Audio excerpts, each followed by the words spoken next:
राधे राधे दोस्तों, आज हम बात करेंगे ओक द्वारस की कथा।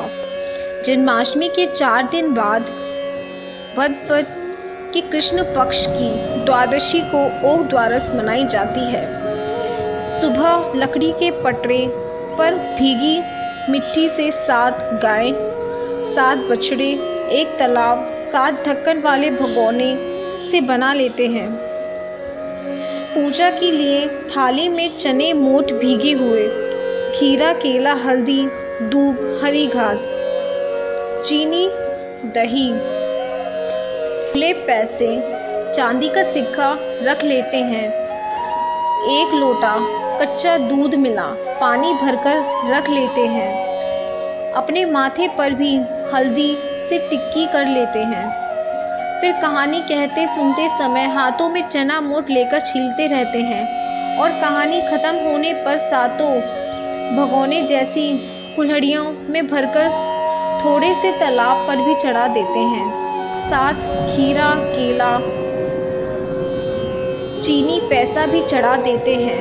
फिर एक परात पटरे के नीचे रखकर पटरे पर तालाब में 7 बार लोटे से दूध मिला जल सब जनी बारी बारी से चढ़ाती हैं और गाय बछड़े को हल्दी से टीका करती हैं।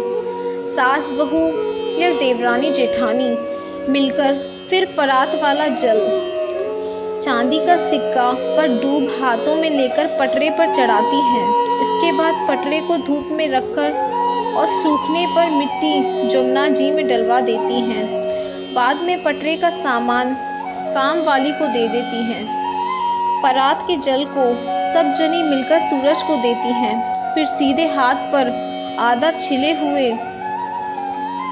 चने, मोठ, दूब, दही, चीनी रखकर उल्टे हाथ वाला खा लेती हैं और सीधे हाथ वाला पीछे फेंक देती हैं। फिर थाली में चने, मोठ, रुपये, बेसन के लड्डू, फल रखकर पानी से मंथकर बायना निकाल कर देती हैं। ओक द्वारस के दिन स्त्रियां पूरा दिन गाय का दूध, चावल, गेहूं नहीं खाती। बेसन या मूंग की दाल के पकौड़े, पूड़े कुछ भी बनाकर खाती हैं। इस दिन व्रत नहीं होता। मैं आपको उद्यापन की विधि और बताती हूँ।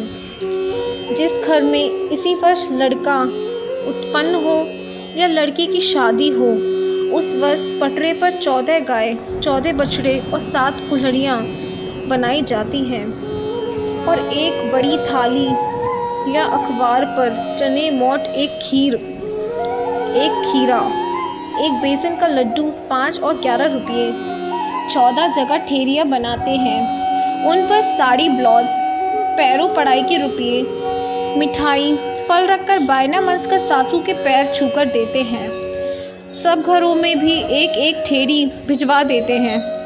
उद्यापन वाले वर्ष एक तो प्रति वर्ष की तरह सामान्य वायना और दूसरा साड़ी, ब्लाउज, पैर पढ़ाई वाले रुपये, चने, मोठ, खीरा, लड्डू, मिठाई उद्यापन वाला बायना निकालते हैं।